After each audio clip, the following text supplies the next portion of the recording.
Hello, everyone. I am Jaden Hurd. Welcome to the PinPoint Podcast. I'm here with Kerrigan, Skelly. Kerrigan, what's good, bro?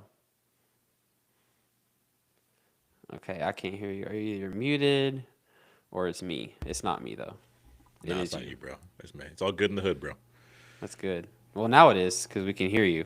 Um, what are you drinking, bro? Today I have a typical lemon drink in my cup here, but I also put some electrolytes in there. It's important to get your electrolytes. Make sure you're getting that. Unfortunately, with our food supply being sorely depleted of minerals and all the things we need, you need to supplement things sometimes. That's what I'm doing. Hmm, How that's about you? good, bro. I am drinking a lemon perfect, but I want you to guess what flavor I'm It's either drinking. blueberry or watermelon.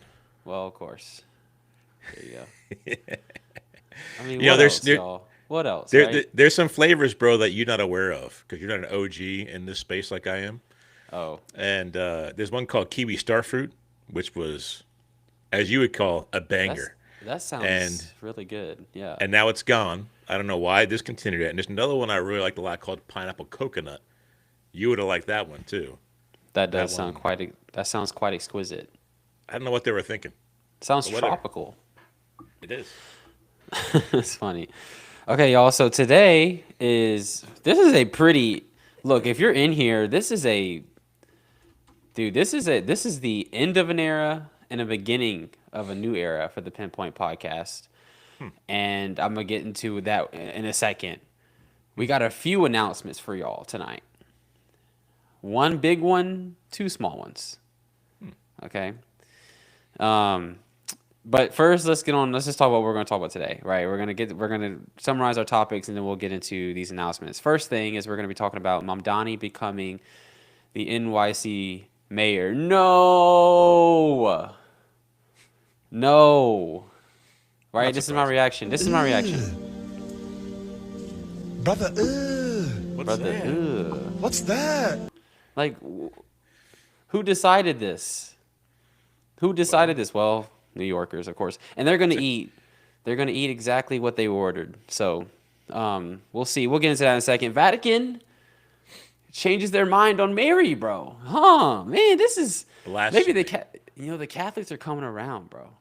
Eh, They've been saying what we've been saying this whole. They're now saying what we've been saying this whole time. maybe. What are you gonna 6 7? Is that what Yeah, 6 7, bro. exactly? Okay, okay. We're gonna get into some more good news. Alex O'Connor is actually so if you don't know who Alex O'Connor is, he's like the most trendy atheist right now. Right. Smart guy, but he denies God, Kind so of. he's a fool. But he actually said that Christianity might have some more. It just might be more plausible than he originally thought, based on his reading and stuff. And then we're going to be talking about this Hindu temple being built in this country. A huge statue, and our thoughts on that. And then we're going to do our segment of WRL. We're going to move that up, bro.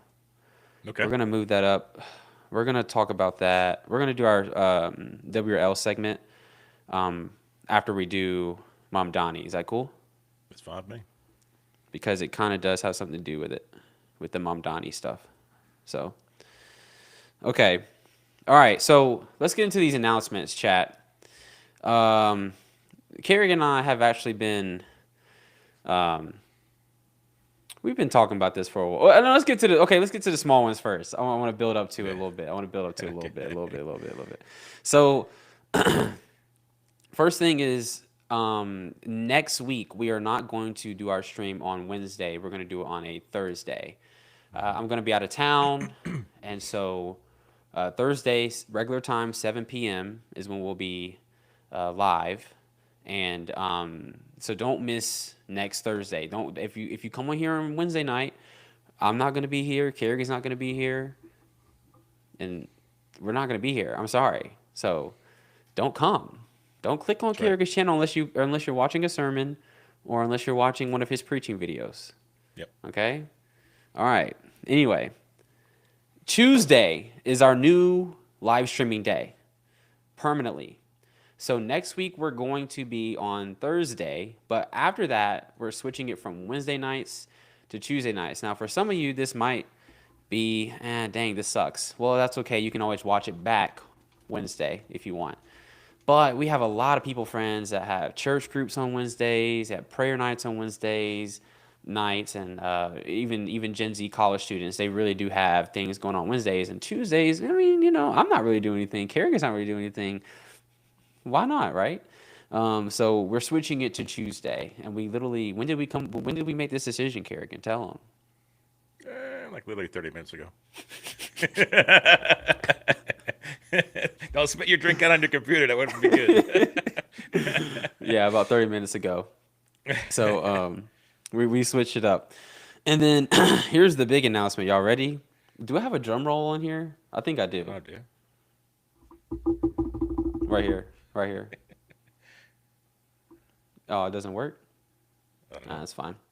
But anyway, we are adding a new guest. No, a new host. There you go. To the PinPoint podcast. Yes, sir. Yes, sir. Yes, sir.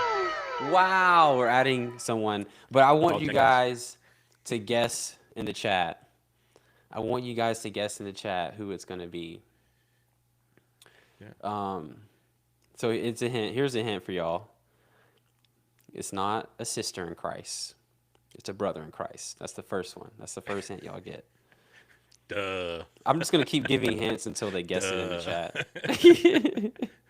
You wouldn't let a woman co-host it, bro? You wouldn't let your wife co-host it? We should just make Megan Kelly co-host with us, brother. Whoa. Yeah, exactly. It boosts our reach, but that's about it. That's about it. Our reach to who? Exactly. Brother Christ says me. Just kidding. Come on, y'all. Who? Let's. Mark Romero said Brother Adam. No, it's not Brother Adam. That would be fire, though. We got to get Brother Adam up here at some point. It's a brother. Here's another hint. He looks a lot like me. And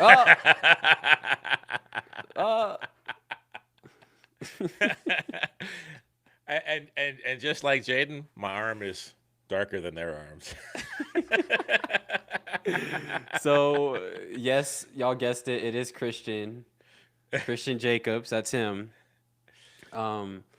So yeah, I mean, this is a new. So we're stepping away from the two-man, and this is the thing, right? Rachel, I think Rachel already knew, of course.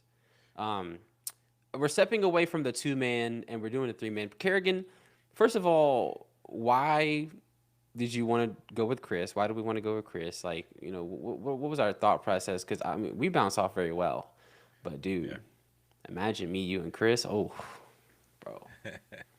Yeah, it's gonna be. I think it's gonna be a good cohesion between the three of us. Christian just recently moved to Texas to join our fellowship here, and I've known him for longer than I've even known you. And he's a good brother in Christ, and eventually, I believe he'll be a pastor of a church somewhere, whether here or someplace else. And he's got a lot to add. He's got good perspective, and yet, even though we, you, me, and him agree on all the most important things, he has a different perspective on some things than even we do. So it's going to offer even a different perspective. So I'm excited. I'm looking forward to it. I think it's going to be good. Yeah, me too. Just to answer some questions, yes, he is part of fellowship in Texas now. He's a great brother, man. I love preaching with him. We actually have some cinematography projects coming up. Chris and I do. Kerrigan, this is your... Yeah, you don't even... That's messed up. Yo, man. I forgot to tell Kerrigan. It's messed up. He about to tell the whole world before he even tells me. I see how it is. I see it how it is. Now that Chris is here, I'm out of the loop, and it's just going to be them two. No. We're just Gen Zers, man. It's just us Gen Zers, man. Yeah. But anyway, yeah, Chris is saying short films on the way. But no, I mean, he's only gonna add so much. I think as a total, yeah, all three of us, like as air time, like or talking time, we're gonna have less each, but it's gonna add so much. And I'm just so excited. So friends, just to recap, if you just now joining, Live streams are now going to be Tuesday nights, but next week is going to be Thursday night because of me. I'll take full responsibility of that. Next week's going to be Thursday night. But after that, it's going to be Tuesdays at 7 p.m. Okay. And look at what happened in this chat. Christian will keep you in the loop, bro. He got you, bro. I'm glad someone is. What's that, brother? 6'7".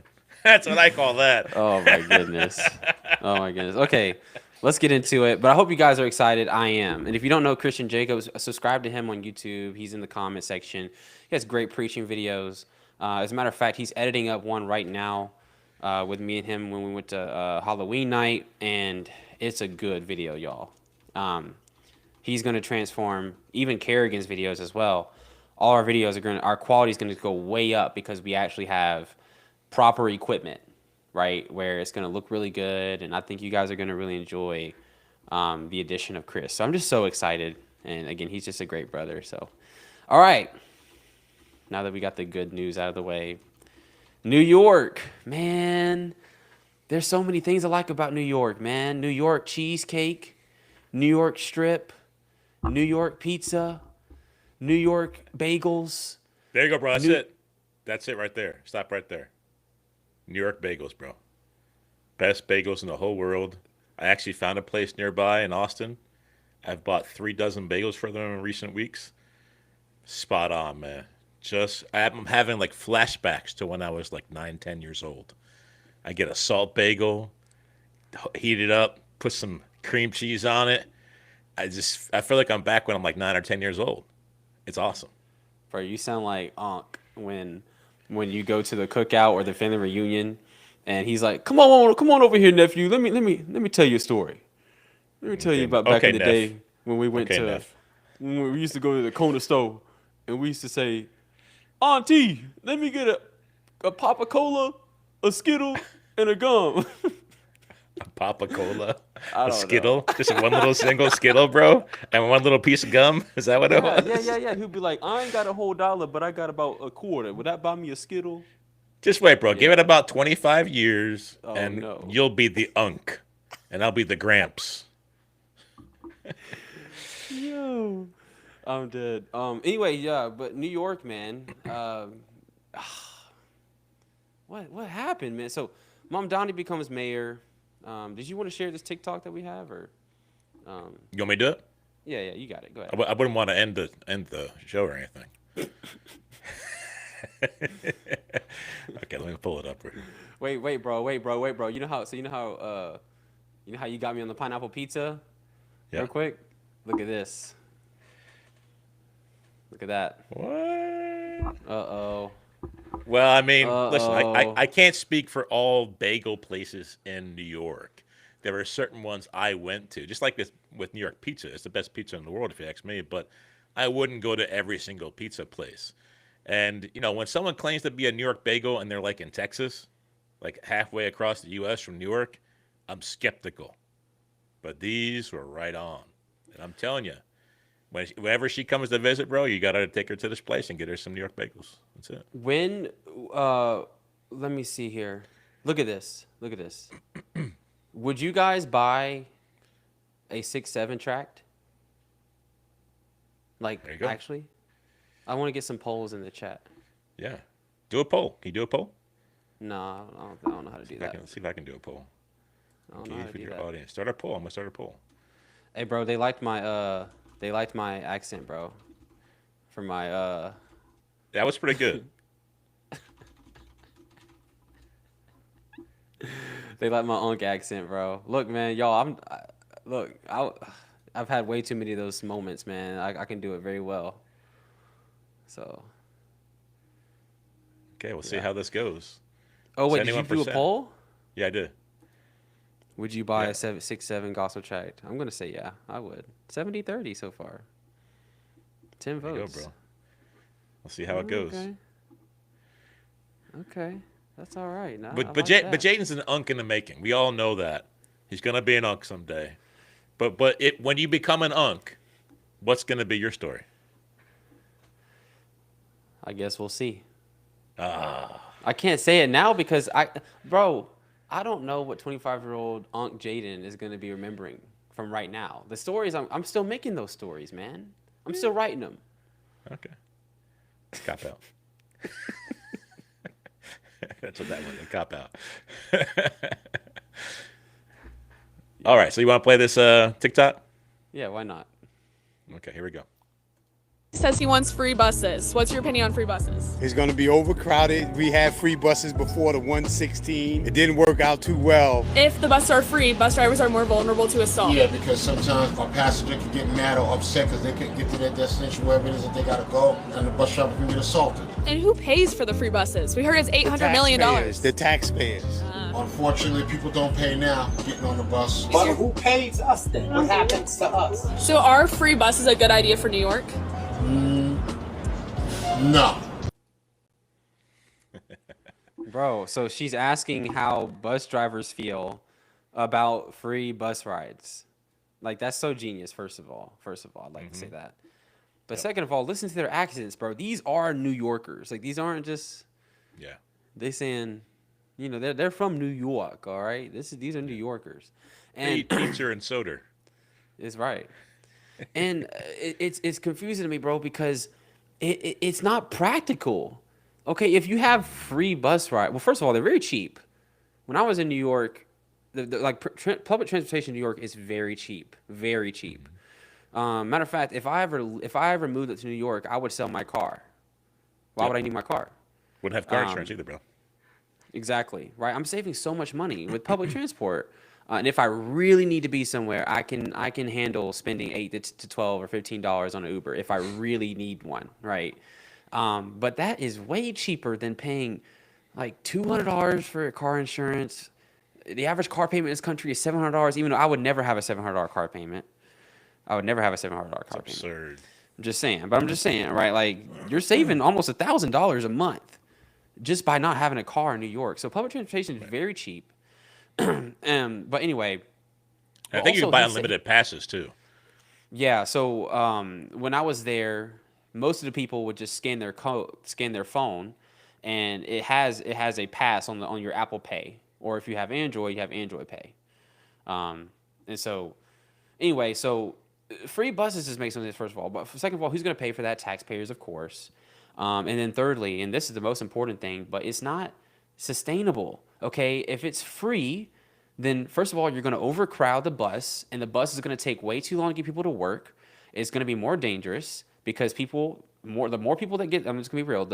What's it, bro? If I'm just being honest, the demographic of people that are getting on the buses, I'm not talking about race, I'm talking about poverty, people who don't have money, homeless people, right? These are the type of people that you're getting in a very tight space together. I already don't like taking the metro in DC, okay, and that costs money. Think about New York in a bus. I'm good, bro. And again, like the guy said, the bus driver said, it's not only dangerous for the passengers, but it's dangerous for us because now they're mad at me because they're late for work or they're late to some sort of whatever engagement they have because everybody and their mama getting on off the bus, right? Yep. Like a lot of these times, these bus stops, there's no one there. And you can just go right past it, right? Bus is chilling. Now, bro, every stop, I guarantee you, it's going to have a whole bunch of people. It's going to be overcrowded. It's going to be way too much, man. And that's me. And I have patience, but, I mean, bro, I got to get to work. Good thing I don't live in New York, though. So, I don't know how, like, that's just the bus. That's just buses. We're going to get to all the other stuff. But off the bat, what's your response to that TikTok and this whole idea of free bus rides? Well, first of all, nothing's free. That's a lie. That's deception. That's a trick. Someone's paying for it, right? And typically the ones who, like this, Mamdani calls himself a democratic socialist. Basically, he's a communist. And he wants millionaires to be taxed and corporations to be taxed to pay for these things. Here's the thing. When those people are the ones who are paying for these things, they're not the ones using the bus. And so the ones who are using the bus, it's not going to be good quality. Like anytime something becomes free, like quote unquote free, the quality always goes down the drain. Let me give you an example. When I was living in Louisiana, from 2001 to 2005. In Louisiana, they had free health care. Huey P. Long Medical. I'm not sure if they still have it or not, but back then they did. And it was horrible. Like if you went to the hospital, you were there all day. Like I know sometimes emergency rooms have, they're backed up. But sometimes of the day, you can get there and you probably get in there pretty quick. But in Louisiana, it was all day. So it was horrible service, horrible quality, because the ones who are using it are not the ones paying for it. Right? And so nothing's ever free. I don't believe this for a second. And like you said, if it is free, I'm probably not going to take it because it's going to be all kinds of problems on that bus. Just like the guys were saying, there'd be problems on that bus. Yeah, for sure. Another thing too is if I'm a homeless person, bro, and the bus rides are free, meaning you don't have to pay per stop or pay for a certain amount of time. There's no obligation for you to get off because it's free. Why would I not just sleep and just stay on the bus all day and beg, right? Why do I need to be out in the cold winter begging or staying there or taking shelter there when I can stay on the bus all day? Yep. It's a free tour of New York. It's a free tour. Bro, I mean, seriously, like that is just ridiculous. I wonder what about that. John said, don't forget he's Muslim too. We'll get into that, but which is but he's not Muslim though. That's the thing though. That's the thing. He's not Muslim though. We're gonna get into that in a second. Universal free childcare. So let me just say this off the bat. Universal. This term universal. There's no such thing as universal healthcare, even in other countries. First of all, but second of all, universal free healthcare, free childcare. I'm sorry. Yeah. Childcare. Like you said, bro, and the point that you just made about nothing's free, I was gonna make about this point. It's not free, okay? And this is, what his plan. You probably know, but his plan to pay for all this, because he knows it's not free. He's even admitted that, this is how we're going to pay for this. Okay, so someone is paying for it. Yeah. How we're going to pay for this is we're going to increase taxes on the wealthy by 2%. Okay, we're going to just 2%, and we're able to fund all of this stuff, right? That's his claim. The problem is, Mr. Mamdani, right, is that your policies are going to cause people to flee New York. And so who then is the burden going to fall on? Because I don't know if you know this, bro, but there's a poll that literally just came out right before the election that said over 700,000 New Yorkers said they plan on leaving New York City and surrounding areas if Mamdani wins. Now, that's a poll, and that doesn't mean that people are selling their houses or whatever, right? I'm just saying, though. And that's what people said. I can't speak on, like, whatever. I can't speak on what they're actually going to do. Just like Mamdani's saying a bunch of stuff that I don't think he's going to be able to do. Because at the same time, it's not just him, but he's under a whole system of government. Did you know that for him to increase taxes, he actually has to go to the state for that? Did you know that? He can't. They already done raised taxes recently, bro. Like, Democrats can't keep doing this and get away with it. I'm not just trying to say, oh, well, this is going to be a own of the Democrats. It's not about that. It's just, I mean, I want to go to New York. I like New York, man. I want to go back and eat some cheesecake. So anyway, that's why I care so much is food. I'm just playing. But I could go on all day about this. Universal free childcare. Second of all, no one is entitled, first of all, to labor, right? And so if people who, like, let's just say, for example, bro, if you go to a hospital and you need, I don't know, you have like a really bad headache and you really need to be checked upon, right? The government cannot force that doctor to give you some sort of procedure, right? That doesn't make any sense. Same with the child care, right? The government can't put a gun to the doctor's head and say, hey, you have to do this.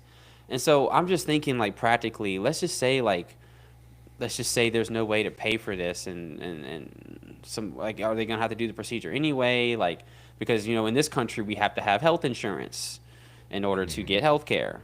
And so it's just a little confusing to me practically how this is going to happen in New York City. I don't know how he's going to be able to do that. That's why I'm saying, like, I think he's just promising free ice cream and all A's on your report card in elementary school. That's what this sounds like.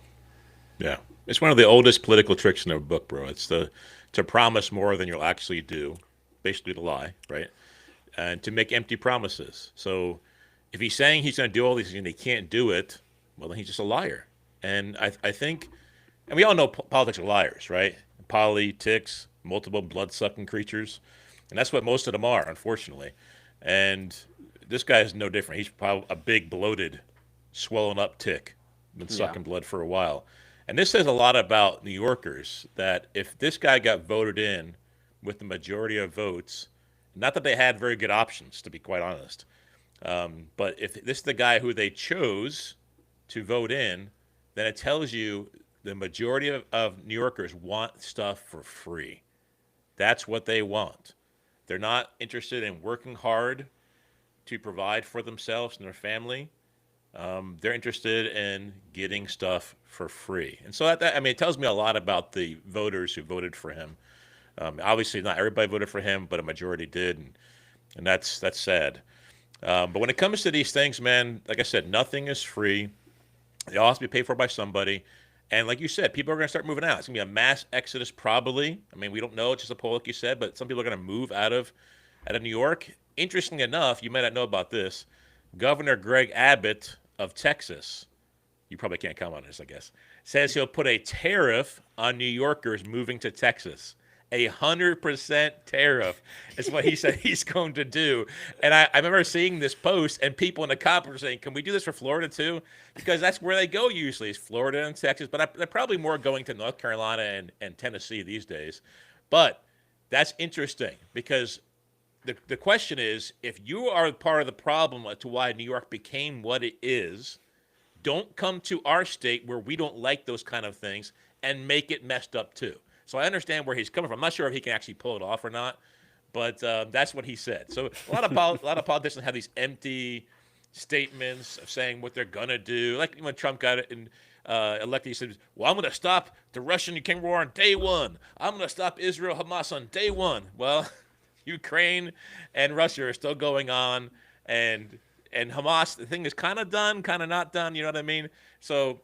You know, it's all lots of empty, and I know Trump is trying. I'm not doubting that, but to say that and for people to believe that, it tells you more about the people who are believing it, I think, than the politician who lied about it themselves. Yeah, totally. And he also wants city-owned grocery stores selling all the groceries at wholesale prices. So, correct me if I'm wrong, Kerrigan. Sorry, correct me if I'm wrong. But this means that the government would be taking a loss because you have to pay the employees and you have to buy the product and then sell the product at not market value, but wholesale market value price, which means you're breaking even on product and you're losing money on salary, which is your largest cost. And so let's just say, for example, Prudence makes $20 an hour. Because their minimum wage is like what? Is their minimum wage 15?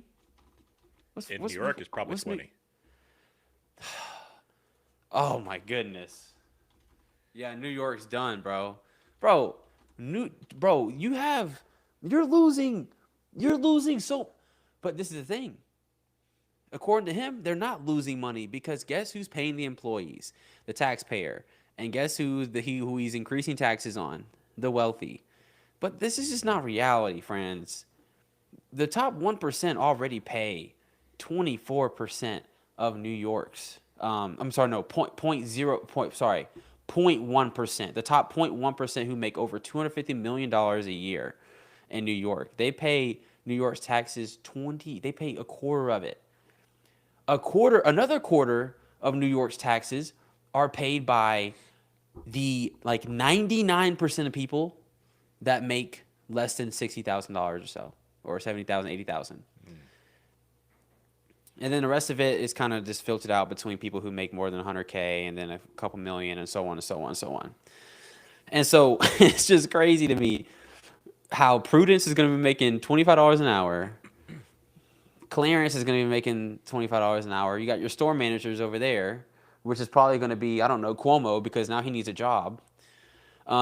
Sorry, he's not going to be in a grocery store. He'll probably be doing a podcast. Chilling with his millionaire friends. That's what he'll be. That's true. Yeah. Like, bro, this is dumb. So how are you gotta spend money to build the grocery stores, or you gotta buy out the private companies. You gotta, I mean, there's just, bro, this is costing money here. How are you gonna pay? Yeah, anytime government gets involved in business, it usually fails. Okay, the government is not usually led, whether it's local, state, or federal. Well, there's some exceptions. Like right now, I think Trump is a businessman, obviously, but the governments are typically led by businessmen. It's led by politicians, and they're looking to fill their own pockets, not do things right. And this is another example. Like in New York, the minimum wage is $16, but in New York City and Long Island and Westchester County, it's $17 per hour. So try making the math work, man. The math ain't mathing, and those things are not. I mean, my prediction is that he'll probably open a handful of these stores if he can even get to that point, and then they will fail so miserably they will all close down. Bro, That's my prediction. like, let's just say he opens up one, bro, and you can get a steak there for, like, maybe like 30% less than you would at a HEB, right? Yeah, like $10 for a ribeye. Guess what, bro? The supply is going to go way down because the demand is going to go way up. Okay? And that's how you ruin an economy. That's literally textbook how you ruin a business, is making the price go down. The supply goes down. So now people are flooding to your grocery store. Your shelves are probably empty, right? And then you got private grocery stores down the street selling it at market value, where their supply is way up, but the demand is way down. And now you have businesses closing in New York. And I'm not just talking about large corporation grocery stores. When I was in New York, there were so many small little shops that you can grocery shop at. I mean, there's and I'm not exaggerating, thousands of those things in different areas. Like when I was in Chinatown, they had that there. If you go to Little Italy, same thing. There's thousands of just small grocery stores. That's right. And I learned this 6th grade microeconomics at Drake Middle School. Supply goes down and demand goes up. You ruin the whole thing. I mean, I don't understand how that's going to hold. And I'm just talking about one grocery store opening up in one neighborhood. It's not going to work. And these people, bro, like you said, they want free stuff. They're going to flood those grocery stores, and that's not going to be the demographic you want. I'm just saying. Like, I'm not trying to point. I'm just trying to. This is reality, friends. Crime is higher in poverty, with more poverty, and the people who are in poverty. Oh, by the way, he wants to increase welfare, and I guarantee you, these stores are going to take. They're going to take all the welfare stuff. They're going to use their food stamps at these groceries. Yeah. I can go on and on, bro. This is horrible. Crime's going to go up, bro. I'm sorry. Go ahead.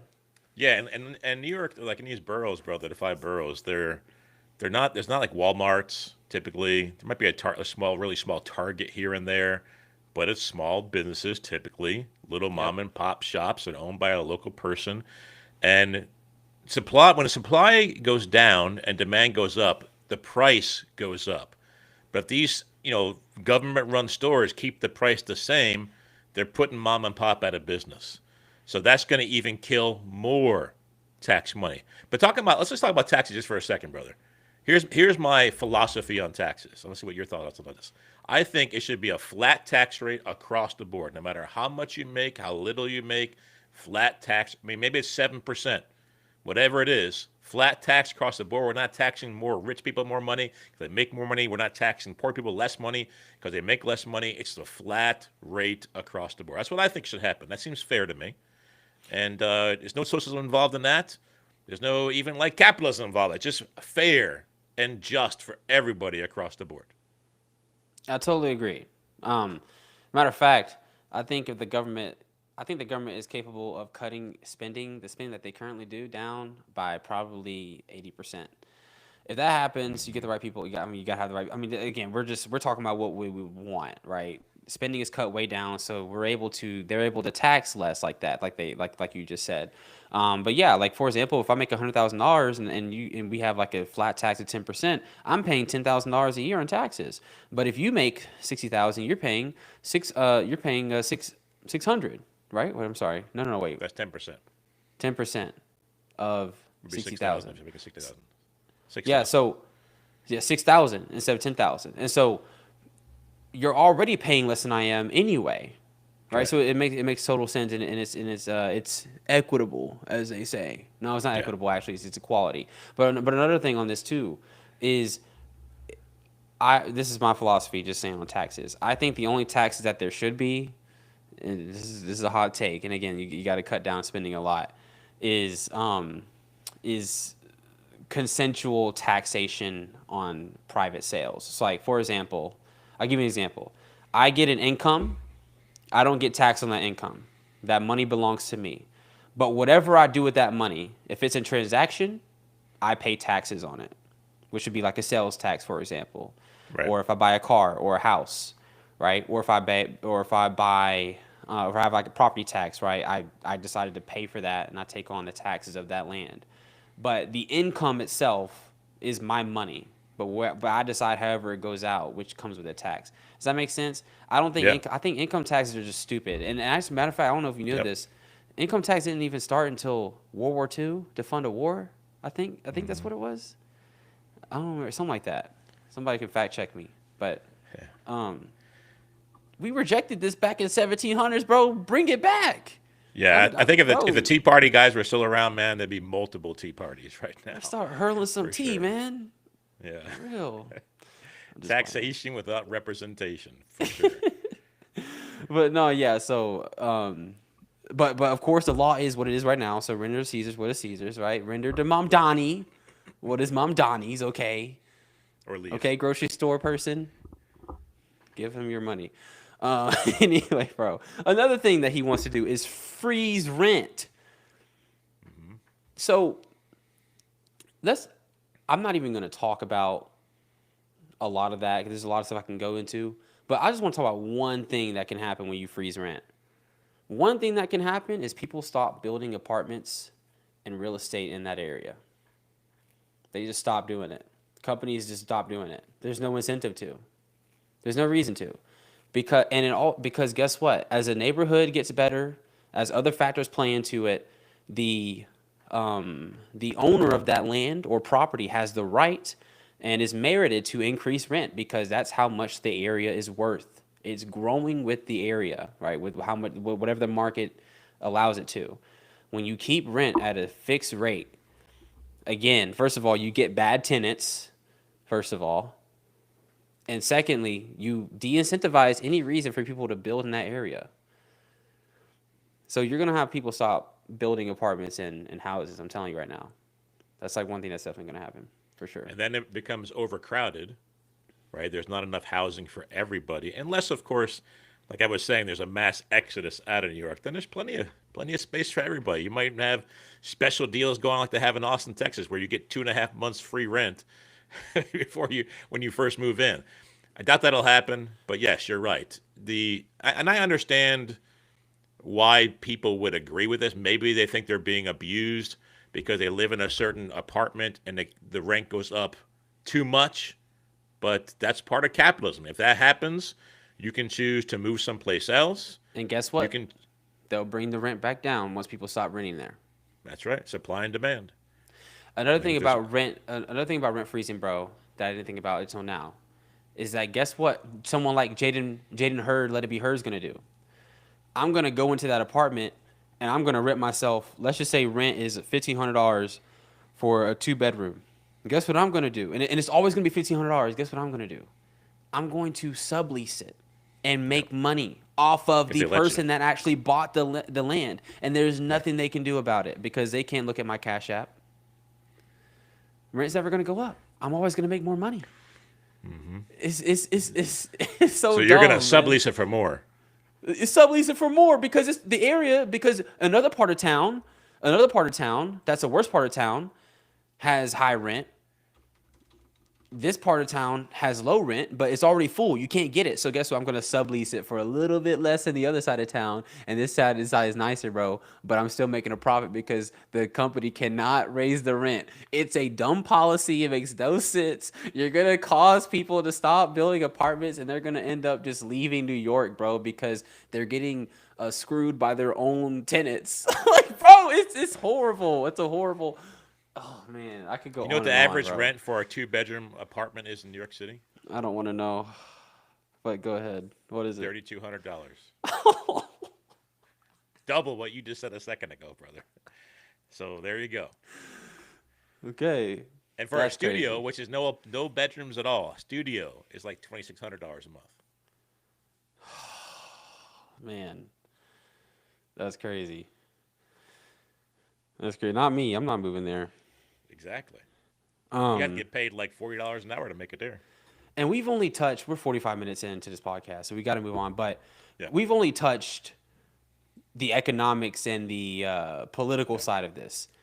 He's a progressive Muslim. That's so. So John, I know in the chat, yes, he did say that he was Muslim, but people go up there and they say they're Christian. That's why I said he's not a Muslim, but he says that he's a Muslim. He's not a Muslim. Like, he's not a Muslim by any stretch of that meaning of that word at all, right? Not a consistent one. Exactly. A consistent Muslim, first of all, would not be a democratic socialist. They'd be wanting to implement Sharia law, and he'd be a jihadist. But he rejects Israel's right to exist, of course, and he supports Hamas openly. We're not strawmanning him. I'm not even strawmanning him. Like, this is like a genuine, like, he's open about this stuff, and he's very cool. Fully. He's very. These are his own words. He said So he I'm would not even- arrest Yeah. Benjamin Netanyahu if he came to New York City. Let's see how that goes. I mean, I'm not a fan of Benjamin Netanyahu necessarily, but Yeah, same. I don't. I mean, he's pretty good friends with Trump. I don't think that would go very well.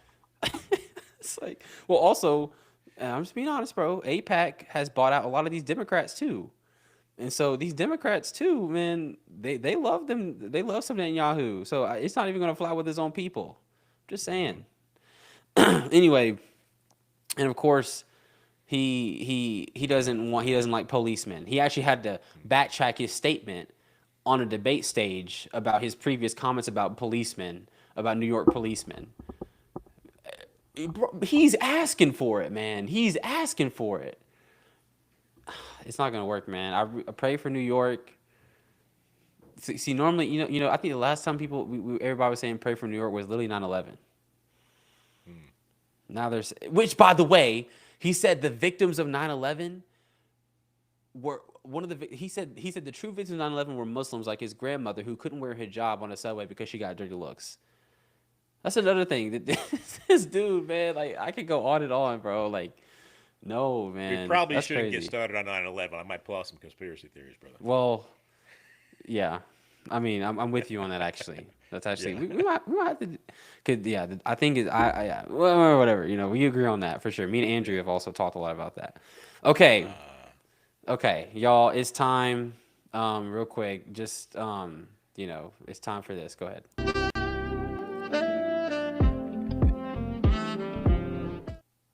Yes, sir. We got the W or L segment here. This is a new segment that we're adding where we literally I just ask questions. I give Kerrigan some statements, and then he just tells me W or L. And you can explain if you want.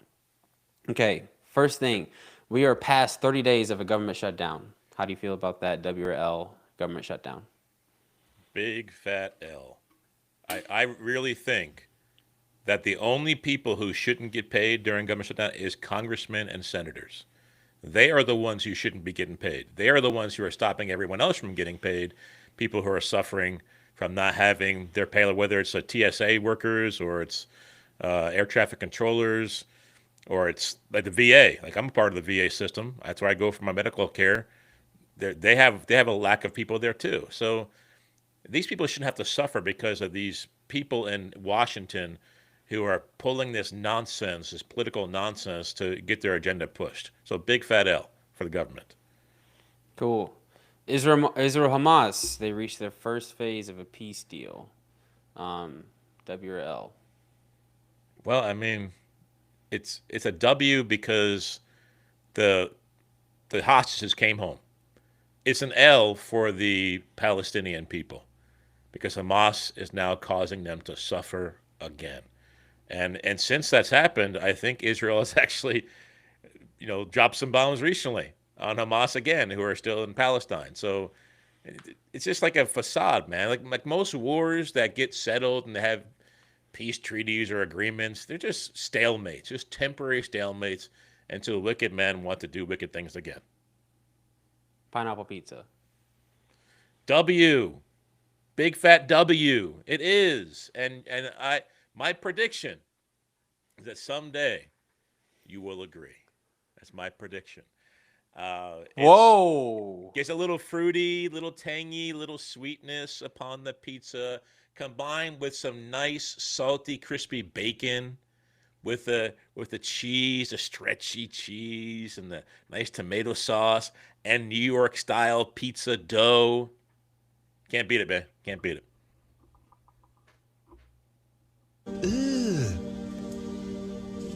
Brother, That's Nah, bro. disgusting. Nah. That's disgusting. Your reaction was 6 or 7. No Kings protests. The anti-Trump protests that are happening nationwide still. W or L? It's a W in one sense because those people reveal how idiotic they are with their No Kings protest. No kings in America. And it's an L also because these people who are pushing it are still pushing violence, still using words that would push rhetoric that would push violence towards people who they're against.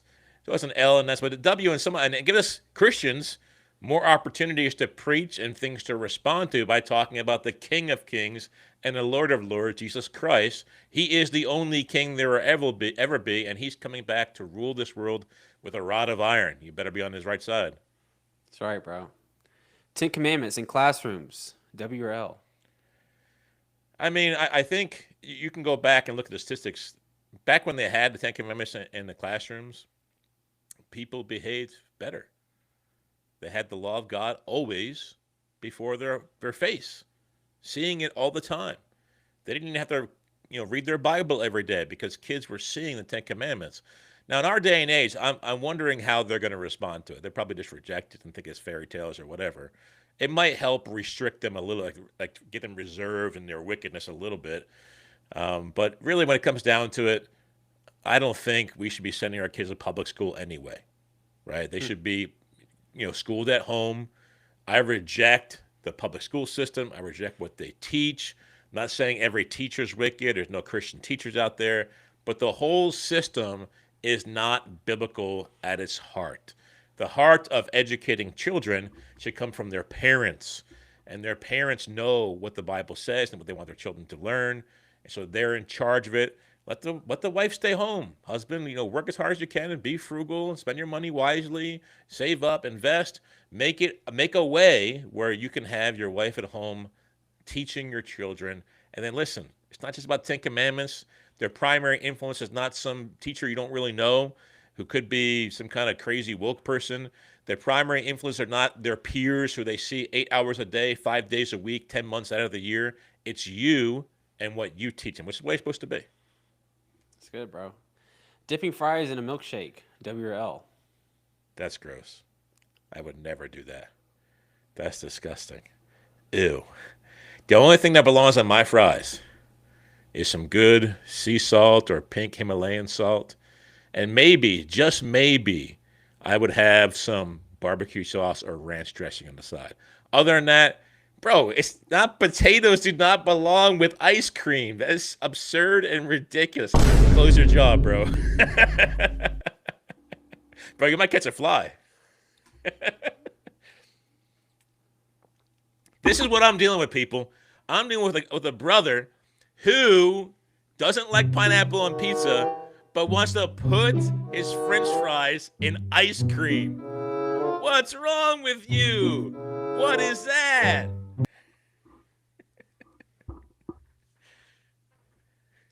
Are hot dogs or sandwiches? W or L? Of course not. Not sandwiches.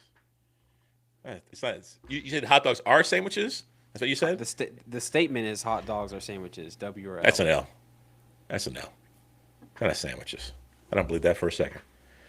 The same argument that I get from you, bro, to justify pineapple pizza is the same argument that someone is going to give you for fries and a milkshake.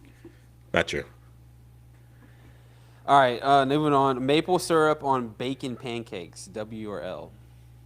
Bacon and pancakes?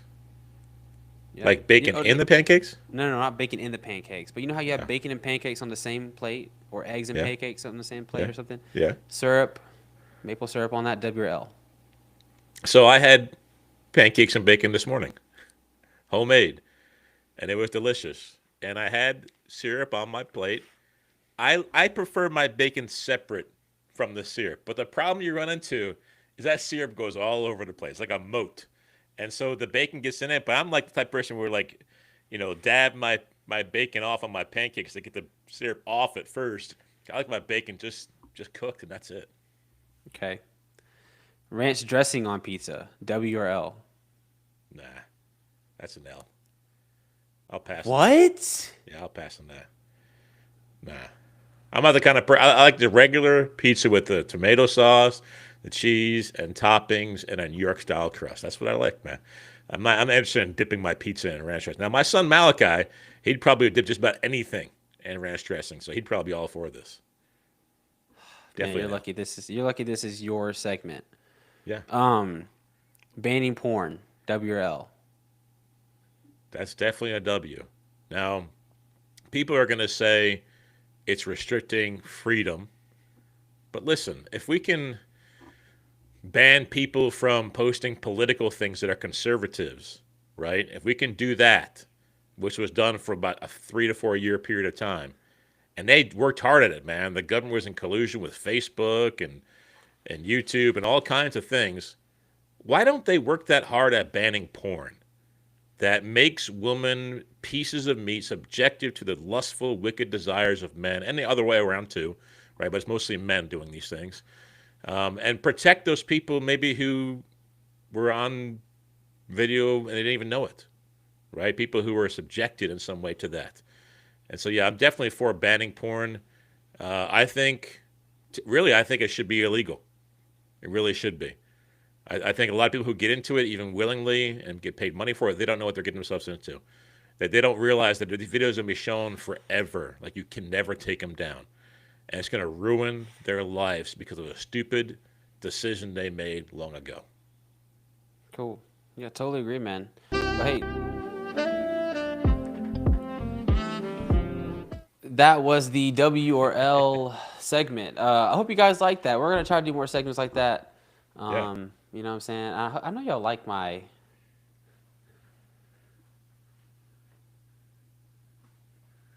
Y'all like that? Oh, wait, is it still playing? No, it's not, right? No, okay, it's in my head. Oh, okay. You were just... I was like, wait, am I not hearing it? Oh, boy.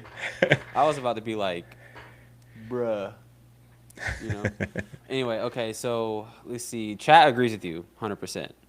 That's good. One thing you could do to dissuade women and men from doing porn, I think the age is 18. Make it like 25. Because by then you're like past your prime, maybe the way you look physically, maybe you're starting to get a little wrinkly, a little flabby. And by then you're like, nah, maybe you thought things through a little better. You got your life maybe on track to where it's supposed to be. You're not desperate for money because you're going through college or whatever. Maybe that's one of the things you can do. And that way you'll have less people getting involved. So they'll have their head on straight better by then for the most part. Yeah. I mean, honestly, bro, I'm pretty radical. I think we should criminalize all of it. Throw them all in jail. Yeah. The people who are producing it, the workers, all of them. And a lot of these women are being exploited, bro. That's another thing, too. Obviously, be a case-by-case basis. I mean, there's sex trafficking. Yeah, you know all this. But anyway, Vatican changes their mind on Mary. This is the next topic. Bro, they're now saying what we've always been saying. Kerrigan's got a video. Let's check it out. Yeah, let's watch this short video. And this actually is from EWTN, your favorite news network, brother. I don't get it. Vatican released a new document offering clarifications on titles applied to the Blessed Virgin Mary, which have been a point of controversy for many years. EWTN News Vatican correspondent Valentina Di Donato explains. Good evening, Veronica. The Dicastery for the Doctrine of the Faith presented a new document today entitled Mater Populi Fideles, or the Mother of the Faithful People of God. Termed a doctrinal note, it addresses the theological and pastoral questions about certain Marian titles and how they best describe Mary's participation in salvation. During the presentation of the document, which was approved by Pope Leo XIV, Cardinal Victor Manuel Fernandez, prefect for the Dicastery of the Doctrine of the Faith, said that this document has a special value that is superior to those that have been published in previous years. And its purpose is to clarify which Marian titles and expressions are theologically acceptable and to deepen the understanding of Mary's role in salvation history without obscuring the unique mediation of Christ. During the presentation, it was explained why the Vatican considers co-redemptrix and mediatrix as inappropriate ways to describe Mary's participation in salvation. And the document also states that when an expression requires frequent explanation to maintain the correct meaning, it becomes unhelpful. The announcement was met with some opposition. During today's presentation, there was a contentious moment when a man interrupted and was critical of the document. How dare you say Mary didn't redeem Mary's us? contribution to human salvation, specifically the title of co-redemptrix, has been a point of theological debate for decades.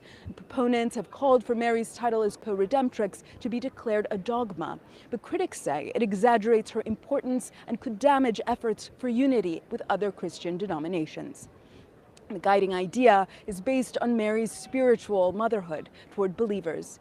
Devotion to Mary is presented as a treasure of the Church, rooted in Scripture and tradition. Mary's cooperation in salvation is real, the document stresses, but subordinate to Christ's redemptive act. She participated uniquely in his mission from the Annunciation to the cross, but not as an equal partner in redemption. In Rome, Valentina Di Donato for EWTN News Nightly. So wait, why did you say that was my favorite? I don't Well, get it. because it's the official news network of the Catholic Church. That was just being funny. Oh, I didn't even know that. No, Hey, bro, bro, but wait. before we get to it, hold on. I got the results for the poll. Okay, And I yeah, think go ahead. it's a sign from God, bro. There are 32 votes. It's 50-50. It's 6-7. Nah, that's not. Nah, that's not. Now, if it was 67%, if it was 67% yes or no, then that would have got me. Well, but it was 67% earlier, and I thought I should end it right now just so I can make the track. But people started voting against it. What's up with that? Okay, anyway, go back to the Catholic Church, bro. Go for it. So is that guy now a Protestant? Because he was going against the official church teaching, right? All right. But also, bro, you know, I wanted to show y'all this real quick. This is a funny TikTok, man. Y'all, the Catholics now are saying that the Catholic Church is now saying that the term co-redeemer undermines Christ's ultimate redemption that he did for us on the cross, and that there's only one mediator between God and man, Christ Jesus, right? And the Catholics are now saying what we've been saying this whole time. So I want y'all to see this. This is funny.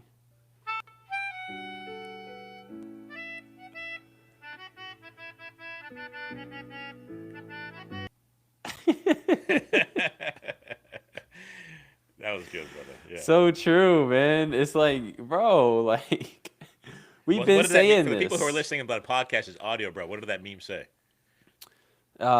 Basically, it had a guy taking off his glasses, looking dumb at the camera, and the caption was like, "The Catholic Church is now saying that Mary's title of co-redemptrix undermines Christ." Yeah. Huh? Yeah, it taking it too undermines. Yeah, they're taking it too far, and it undermines Christ's actual atonement on the cross. And and then it has Christians with a semicolon, and it has us like looking dumb at the camera, like really, like we've been saying this. Like, okay, now you get it. So, yeah. And my main thing with this, brother, is like, the one thing I hear from Catholics more than anything else is like, well, how do we settle disputes? What do you do when you have Christians who have different perspectives on a scripture, on a doctrine? How do you settle it? because you have all these thousands of different denominations with different opinions and different things, and the Catholic Church is unified. They're unified. Well, they're not unified. There's lots of people who are going to hate this, who are going to rise up against this. And in the article that I read about this, it even said things like the guy who was disputing in that video, he said, this document does not please God. And the title of Mary as co-redemptrix, it is God's eternal truth, which the church has approved for centuries. And then he said, you must... Go ahead, bro. Wait, but apostolic succession, and hey, it's a continuum of one holy, apostolic, universal Catholic Church. Yep. Sounds like there's some protesting going on here, bro. Sounds like there's some reforming going on here, bro. Where the Catholics at Auburn at, man? Where the Catholics? Where they at? Where they at when we need them, man? You know, they're going to step up to the plate. Whose side are they going to take? They're going to take the guy who's disputing it, or are they going to take the side of the guy who's just signing the document, the Pope himself? Exactly, but bro, that's the thing. Like, who are we to question? Like, look, apostolic succession, man. I'm going to trust what the Pope says on this one, Kerrigan, because you know what? I trust that God has kept each holy apostle from Peter, and what he's saying about Mary has to be true because of the authority. Because, hey, bro, look, solo scriptura, bro. That's no. No. We need to rely on church tradition. I'm going to stick with church tradition on this one, bro. I'm not. But if you want Catholics, go with that heretic Protestant over there. Go ahead. He's against it. He's against it. You know. And there's some church leaders in this one article I read were saying that some Marian devotions expressed intensely through social media can sow confusion among Catholics. Now I'm confused now. I thought Catholics were completely unified in everything because whatever their Pope, whatever the leadership says, it goes. And this reminds me, like, it's just like the Mormon Church, man. Like the Mormon apostles through the ages have said different things. The Mormon Church today does not follow Joseph Smith or Brigham Young when it comes to polygamy. Yep. They don't follow him when it comes to that kind of stuff. There's many other things they don't follow either. There's some fundamental small sects that the mainstream Mormons call heretical these days. But we have the same thing going on in the Roman Catholic Church. This has been going on for centuries, but now all of a sudden we're changing it. And then the question becomes, brother, is he speaking ex cathedra from the chair? You know, is he speaking authoritatively as the supreme teacher of the church when he's signing this document? Because I can hear it, man. I can hear it in my ear right now. You go to the streets, we talk to some Catholic, maybe you're in Auburn even. But is it ex cathedra? My brother's over there in Georgia. Oh, well, who says? So if it's not ex cathedra, we don't just dismiss it then? We'll keep on going on with Mary being the co-redemptrix and co-mediatrix of the people? No, I don't think so. It never has been true. It never will be true. And it, like you said, it's a step in the right direction to do this, but it really means nothing for the Catholic Church as a whole. In fact, one thing I read, I can't remember where it was, but they were saying that one of the reasons why they're doing this is because Christian brothers and sisters from other denominations were confused and contentious about it through the ages, and they were doing it for ecumenicalism. It's another ploy to get people who aren't Catholics to, quote unquote, come home to the mother church. Well, we ain't falling for it, because no matter how much you change these false doctrines, you still don't have the true faith. You still aren't born again. And in the article I read, it said that we still want you to call her things like Mother of God and Mother of the faithful people of God. Please tell me where that's found in the Bible. Well, they'll use Revelation 12, where it says that she gave birth to Jesus, and she has a crown, so that's where they get the Queen of Heaven from. And then later on it says that Satan will go after all the rest of her offspring who keep the commandments of God. But I'm going to plug you real quick. Dude, you have an incredible video refuting this nonsense that Mary, first of all, is the woman in Revelation 12. And second of all, the fact that she's the Queen of Heaven, Mother of God, and all this stuff. Right. Ironically, we just went through Revelation 12 as a family, in our family devotion was like last week. And so, yeah, Mary did not go into the wilderness for 3.5 years to be provided by God miraculously. Mary doesn't have a sun shining down at her and moon at her feet and a garland of 12 stars, right? So and she's not going to be alive in the last days either, to flee from the presence of the serpent, the presence of the Antichrist, while he sends an army after her, which the ground opens up and swallows that army, and she goes free and is provided for miraculously by God for times and a half a time. Is that what Mary's going to do in the last days? She's going to come back in the flesh and be resurrected and be one of the two witnesses or something like that? What's going to happen? So there's no way. I'm not buying it. But it's still the same thing with the Catholic Church, man. They're not getting past their traditions. They're still holding to it. What they just did holds absolutely no weight for a true Christian. What they believed in the past and what they believe now, these doctrines of the sign, it means nothing to me. Totally agree. It's funny to me how they expect us to listen to them when they won't even listen to themselves. Very funny to me. Anything else on this, bro? We're already at an hour 10. Anything else? Okay, good. I mean, I know we have a lot of stuff on this on this docket for. I guess we did just go through all of them. Wow, we did just do that. Wow, we did that. Okay, we can do Alex O'Connor for a little bit. So, I wanted to show you guys this amazing. First of all, great. I don't normally recommend a video by an atheist, but this is a really good video. Also, friends, my camera might overheat and it might switch camera angles. It's okay. I'm still on here. Like, just saying, it might do it, at some point. But okay, so this is titled Alex O'Connor. I've realized Christianity is more plausible than I thought, and he gives some reasons why. I just want to skip through maybe around the 2-minute mark, where he starts talking right here. Just listen to what this atheist, again, he's a very prominent atheist right now. The guy has 130,000 subscribers. Well, this is his second channel. I don't even know how much he has on his regular channel. But check this out. Yeah, and that is where I can definitely agree with, especially a Christian of your kind, which is to say someone who will say that and recognize that. Because some people place a lot of stock, particularly Catholics, they place a lot of stock in church tradition and the traditions that developed after Nicaea. And I look at that with a similar kind of man-made skepticism.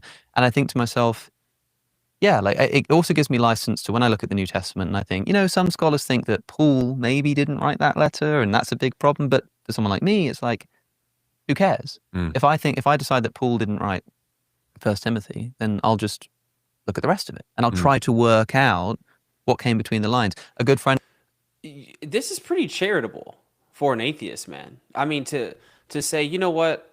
I'll even grant the most extreme atheist position, which is to deny Paul writing Timothy, right? Which obviously Alex does not hold that, just to be clear. He doesn't hold that. But even if I were to reject that, I'm still going to look at this document for what it is and take it seriously.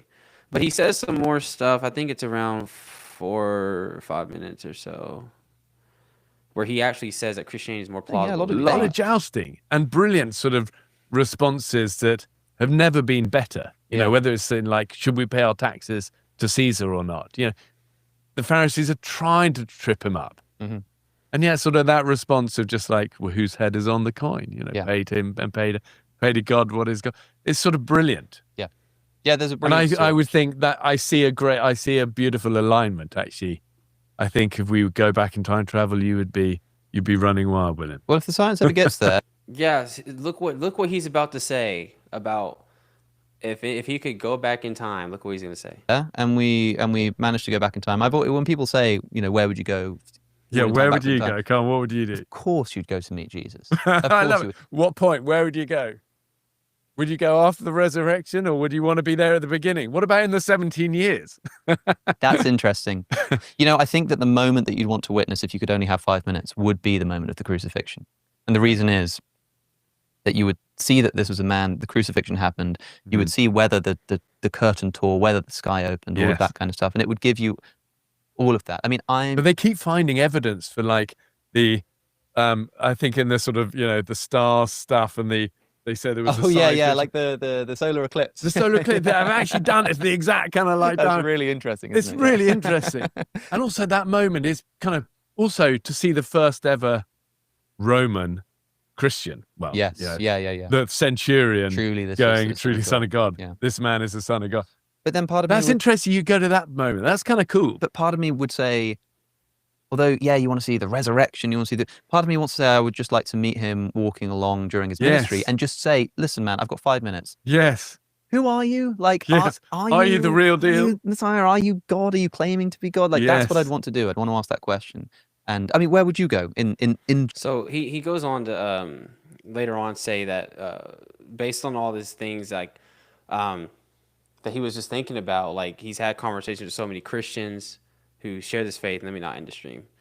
But this whole podcast, he was being so charitable. I've never seen Alex really be as charitable as he was right there, because again, he's like pretty much always going against Christians in debates and stuff. And it was fascinating to me because out of all the times that he can go in history, he said he'll want to go to the resurrection. I'm sorry, not the crucifixion of Christ, which ironically, Paul says if Christ had not died and rose again, like our faith is in vain, right? And so I don't know, like I just really do pray for Alex. I wanted to highlight it because I pay a lot of attention to the modern day so-called like scholars or people who are very trendy in the whole conversation about whether or not God exists. And I just saw it fascinating, man. But he does say somewhere in the video, I've realized, like he quoted it, whereas Christianity is more plausible than I thought.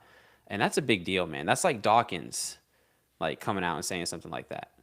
So, yeah, when it comes to these atheists, maybe some of them are soft in their hearts. I mean, I don't know, but I'll say a few things when it comes to atheism. If someone is an atheist, it's not because they have a lack of evidence or a lack of truth. It's not because they need to stand before Jesus Christ and talk to him in person. Wouldn't we all like to do that? You know, Jesus said to Thomas, who wouldn't believe he rose from the dead unless he saw the nail prints in his wrist and the spear print in his side, that he wouldn't believe. And then Jesus appeared to him and said, look, here, put your hands here. Put your hands here. Believe. Blessed are you. You've seen and you believe, but blessed are those who have not seen and have believed. So there's no way to get around. Like it's like people try to get around the fact that they need to have faith, true faith, humble, childlike faith. And without faith, it's impossible to please God. And so atheists are not people who have a lack of evidence, who have a lack of proof. I was talking to one guy at UTSA yesterday, UT San Antonio, who basically was trying to say his brain, the way it's made, won't let him believe. I don't believe that for a second. The Bible says they suppress the truth in unrighteousness. So maybe there's hope that Alex O'Connor, which I don't know a lot about him, I haven't watched any of his debates, maybe he's softening his heart. But if he does become a Christian, it won't be because he somehow was objective, because the Bible says that the carnal mind is enmity against God. Yeah. Right? They're not objective witnesses that they can just, you gave them a bunch of information overload and they'll eventually, oh, this information is so overwhelming, I'm going to believe now. No, they need to see themselves as sinners in need of a Savior. And so maybe he'll come to acknowledge truth eventually, and maybe he'll become like a Christian apologist. But the presuppositional method on these kind of guys, any kind of atheist like this, no matter how famous or popular or well-known or how smart, quote-unquote, they are, should work just fine. The problem is not our ability to convince them. The problem is their willingness to humble themselves and see the truth that God is giving them. Yeah, totally agree, man. Okay, Hindu temple. It's the last topic of the day. We had a loaded podcast. If you guys are just now getting here, just to recap, next Thursday is when we're doing the live stream instead of Wednesday. And then we're moving our podcast after that every Tuesday night at 7 p.m. And we're also adding another host, Christian Jacobs. Yep, pretty big deal. Not much build up at the end of it, though. Not much build up. It's fine. Look at that thing, man. So what is this, bro? You wanted to do this topic. What is it all about, man? Well, we got a Muslim governor now who is blatantly okay with a lot of things that we covered. And if you guys haven't seen that, go back and watch it. You can just go back. But now they got these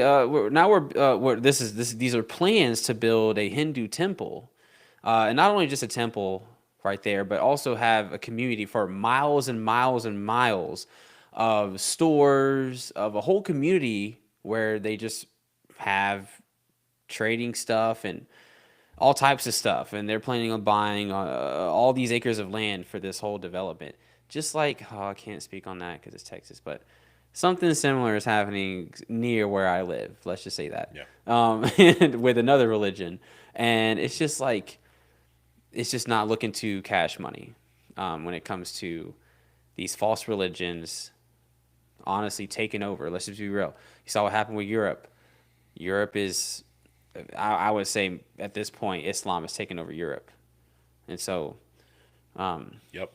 not that Hindus are violent necessarily, but it's a false god. It's well, you know what I mean. Like I'm talking, like we're talking about on average, like your average Hindu. They're not trying to. I don't think bro. they're. You dealt with some. I guess you dealt with more Hindus than I have, bro. Usually. No, just read about Indians and Christian Indians in okay, India. yeah, wait, yeah, okay. And what they're going through, brother. It's not pleasant, man. Hindus hate those who are devoted to Hinduism. They hate Christianity for sure. Well, I'll take that back. I'll repent of that. But yeah, I mean, but I'm just saying, like, when I think about a Hindu, I'm not thinking about them in the same way I would like a real Muslim or anything. But yeah, thank you for. I was gonna ask you if you could. So, look at that, man. Just in the middle. Isn't this like in North Carolina or something? I can't remember where. So this is 30 minutes southwest of Raleigh, North Carolina. Yeah. Which I've lived in that area quite a bit in my life, actually. Yeah, I went to Raleigh for a conference once, for a media conference. So yeah, I mean, let's give them some facts, bro. So the 130 acres that has been purchased, they're already building on it. The Indian population in the Raleigh area is about 60,000, which is 2.6% of the population there. And there's lots of Hindu temples in the Raleigh area. The statue will be 155 feet tall.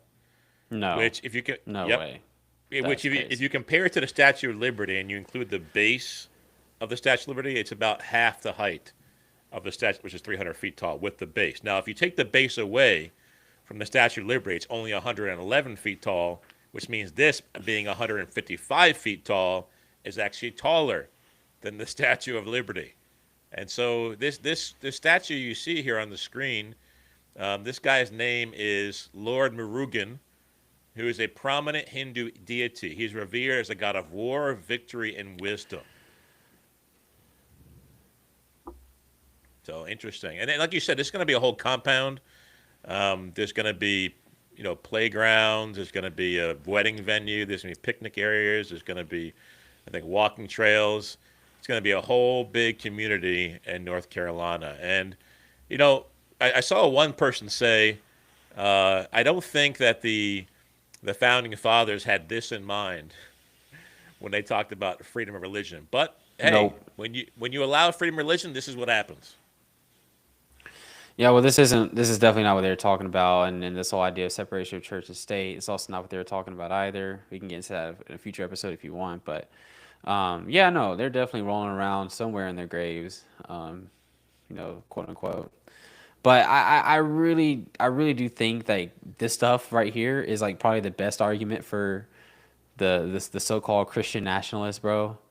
That say, well, look what happens when you go hands off and stuff like that, and so you know what, I kind of understand. I get where you're coming from. Again, and we made this argument a couple episodes ago, bro, or a few, but cultural Christianity is good for the country in the sense that it brings things that are better than other religions would, right? I'd rather have cultural Christianity than Sharia law, right? For sure. And so forth. And so, of course, I prefer these things. Elle asked, who set up the statue? Or I guess it hasn't been built yet, but... No, the statue hasn't been built yet, but they're building the compound and everything that's going on there. That's definitely an L. If that was in the WRL segment, that would have been an L, big old fat L. No, that's crazy. And you know what? I guarantee you it's going to be a very touristy. People are going to be able to come and tour it and look at all the sites of the Hindus and stuff. And look at all the statues and the cool monuments they have there, not realizing that it's just all idolatry, man. It's a false god. It's. I'd only go there to preach and then kick me out immediately. Guaranteed. Oh yeah, for sure. It's If probably I was gonna gonna be. do that, I go right into the middle of the temple, right, which is probably in the middle of the compound, and start preaching from there, and that way I can preach on the way out too. There you go, bro. Go all the way into the. Go all the way, and then yeah, there you go. Right to the heart of the beast. That's good. You need to make a Hindu tract when you go out there too, bro. Yeah. Start placing all over the place. Yeah, it's good. That's weird, man. And also it's interesting how, because don't they have like millions and millions and millions of gods? Yes, they do. I recently, like last semester, UT Austin, I met a Hindu for the first time, supposedly a Hindu. He called himself a Hindu who believed in monotheism, but he's the anomaly. This is just one of the gods, right? Of the millions of gods they have, it's a deity. That's what it said, not the deity. And so yes, they have lots of deities. And this one is like I said, one of war and of victory and of wisdom, and that's kind of concerning, right? War, victory, wisdom. You're planting it in the U.S., 155 feet tall, taller than the Statue of Liberty if you subtract the base. Maybe that's some kind of statement. I don't know. I mean, I couldn't find kind of weird things on their website, but if they were going to do some kind of crazy thing, like they're trying to show they're going to start having victory in America, or they're going to bring war in America in some way, they probably wouldn't announce it openly anyway. I wonder how like Kash Patel feels about this. It's Valhalla. I'll see Charlie in Valhalla. Yeah, what in the world? Or is Ramaswamy gonna be there? Gonna be there like little? I don't know. Maybe he'll want to be the governor of North Carolina instead of the governor of Ohio. It's funny because those are the only two Hindu politicians I know, and they're both Republicans. So again, I just wonder how they feel about that. That's weird. But yeah, like you said, bro, it's the imagery. It's the out of all the millions of gods you could have chose from, you choose the god of war. You make him taller than the Statue of Liberty. Right. This is very interesting. Seems like a statement. I don't know. Definitely, for sure. And North Carolina, man, I love North Carolina. Man, I got to start hating these places so that bad stuff doesn't go to them. Like Mamdani going to New York. I love New York, bro. It's one of my favorite places to preach, actually, New York City. I've actually never preached in New York. Yeah, I preached in the subways, Staten Island Ferry, Times Square, New York University, Washington Park Fountain. Lots of good places to preach there. I've enjoyed it so much. Did you get a 99-cent slice? Did you ever get a 99-cent slice from New York? Bro, that doesn't even sound good. That sounds like it's too cheap and it's going to be disgusting. I had it. Well, actually, it was $1.50 because of Biden, but it was good. I mean, I liked it. I'm also not picky, man. I like food, bro. You're not picky? No, I'm not picky. Just because I don't like pineapple pizza doesn't mean I'm picky. Just because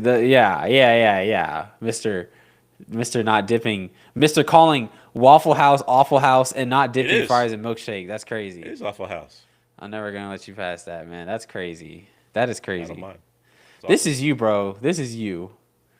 This is you. Every time I like something, this is what you say about it. Absolutely disgusting, by the way. I almost puked, but let me stay focused. I almost puked. Well, let me just share one more thing before we leave. Okay, hold on one second here. Go ahead. I'm gonna pull it up real quick. Just give me a second here. Mo says, "Let's all go to New York, bro. Forget PCB trip, bro. We gotta take a New York trip." Okay, here it is. This is from today. Oh my goodness, dude. Hey, look, Jaden. It's Awful House. Hey, look, Jaden. It's Awful House. Hey, look, Jaden. It's Awful House. Bro, turn this off, man. This is awful. Bro, he sent me this video earlier today. That's a great way to end the podcast. No, that's a horrible way. That is so annoying, man. I was like, what did I say to that again? I said lies, lies, lies. Awful. That's crazy. Y'all like Waffle House in the chat? I mean, come on. Let's put one more. Do a poll. One more poll.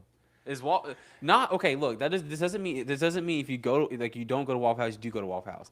The question is Waffle House like bad? And I'm not talking about bad for you. Is it taste bad? Is it just not good? Bro, come on, bro. Let's see this poll. Y'all are tripping. I hope y'all aren't tripping though. Mid, awful or mid?